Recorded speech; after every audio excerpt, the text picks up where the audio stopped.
I am talking today about one of my favorite things. I like to call it Picky Pilates. And if you work with us here at the studio, I know you know what Picky Pilates is. But maybe if you're new to our community, new to Pilates, you're thinking, Picky Pilates, what is that? So I want to explain a little bit because I think the idea of it is important and will help you get the most out of your Pilates time. So, what I like to tell everybody is that when you start practicing Pilates, you are going to find that a lot of the Pilates exercises are not all that different than other exercises maybe you've done, right? It's the way we do the exercises that really makes Pilates different, right? And the way we do Pilates, that's what I like to call the Picky Pilates piece. It's the little details of the movement that basically kind of just help you do the movements better and like get more out of it. I don't know about anybody else, but I love to be efficient. So if I'm doing a movement, like I want to do it the best I can. I want to kind of get the most bang out of my buck for the movement that I'm doing. So in my brain, that's kind of what Picky Pilates is. I want to remind you that if you're doing Pilates and you're just kind of going through the motions of the exercises, right? You're doing the choreography, you're doing the exercises, and maybe you're not quite doing what I would call Picky Pilates yet, or get all those details, you're still getting a ton of benefit from the exercise. You're moving your body, you're getting stronger, you're getting mobile, you're gonna get huge benefits, right? But I wanna kind of explain or maybe show some Picky Pilates so you can kind of see what I'm talking about.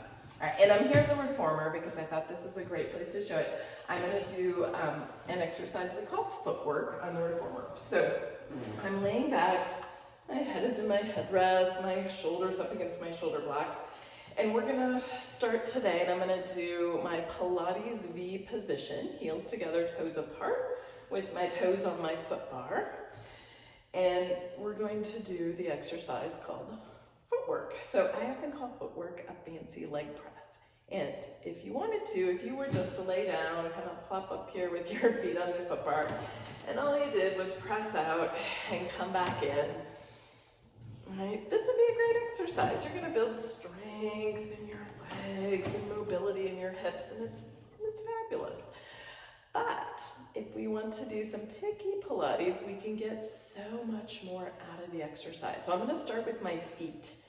Okay? And my foot position, I want to make sure all my toes are on the foot bar. I'm going to try to get all of my balls of the feet on the foot bar. And then I'm rotating my heels into each other. Right? So I'm in my, what we like to call our Pilates V.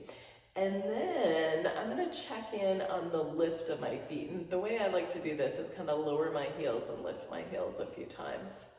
And then I'm gonna lift to a place where I feel like I can hold my feet there in space. And I will tell you, just lifting and holding here is work. I'm lifting through the arch of my foot. I'm rotating my heels into each other, and I'm really pressing my toes, balls of the feet into that foot bar. So already I am kind of feeling my work through there. Right? And then I'm going to come in and just kind of check in with my hips. So when we're doing footwork, ideally we're keeping our spine, our body, stable while we go out and in, and specifically our hips. So we're not tucking, we're not arching through our low back, but we're in what we would call this neutral position. Kind of think like your pubic bone is flat. And we're maintaining that as we push the carriage out and in. So now that I've done that, I'm going to go ahead and press out so you can see one. I'm going to take a inhale and I'm going to press out. And then as I exhale, I'm thinking about holding those feet in the same spot as I come back in. So they're not dropping or lifting. They are trying to hold in space, almost like, I like the idea that they're like a statue, right? They're cemented into place as I go out out and back in. My hips are staying kind of in the same place when I go out and in. Sometimes I'll put my hands there just so I can feel it, and maybe you can see it there in the video as well, right? And then I'm also coordinating my breath as I go out and in. So as I take an inhale, I'm gonna press out and stretch my body long. And then as I exhale, I'm gonna come all the way back in. And now I'm gonna add a little more detail, a little more pickiness to this. Most of us have one side that's stronger than the other. And in movements like squats or leg presses or any of that kind of stuff, we tend to, if you have the chance and you're not paying attention to it, you're likely to use your stronger side to do the work. It just happens, right? And I'll show you, my stronger side is my right side. And if I am not paying attention, I'm just going out and in, you guys probably can't even see this. It's not super noticeable, but I can feel it. I am totally pressing with my right side because it's my stronger side. My left leg's kind of hanging out. It's not doing very much work. But if I pay attention, if I hone in and I notice like, is the weight in my hips even side to side? And then I'm gonna go back to my feet that are in that lifted position, that lifted arch position. I'm gonna notice like, can I press evenly into my left foot and my right foot and see what that feels like? And to me, that automatically activates that side that doesn't want to work as much. And then when I press myself out and I come back in, if I'm thinking about and noticing the feel of it, I can feel the work to go out and in and have to work evenly through both sides. So those are just a few of the little details of that one little exercise.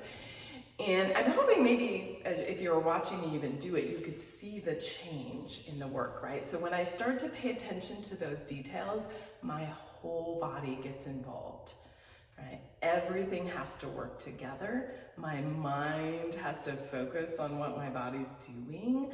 And that brings about so many more benefits to that exercise, right? Makes it so much more efficient, right? So I hope you liked this little explanation of Picky Pilates. Please let me know if you have questions about maybe Picky Pilates, let me know.